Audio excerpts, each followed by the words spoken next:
Hi everyone! Ayan, nagluto ako ng ginataang kalabasa. Kasi we still have this. Remember yung sabi kong last stock ko na ng kalabasa na galing farm. Ayan, ginataan ko siya.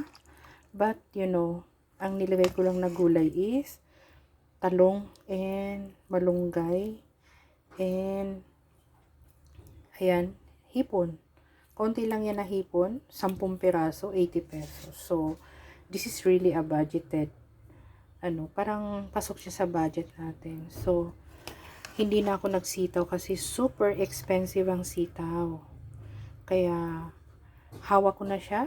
Binalik ko kasi ang 5 pieces is 25 pesos. So, parang 5 pesos ang isang sitaw. Imagine that. Mahal. Kaya ito yung ulam natin. Ginataang kalabasa. So, ayan. Yan ang ulam natin today. And, good thing na may mga tanim tayo sa tabi-tabi. Kasi, yun na yung pangsahog natin, di ba? Hindi na tayo bibili. Yung hipon lang ang binili ko dyan. So, ayan. Ang ating ulam for the day ay hipon with gulay. Kain na!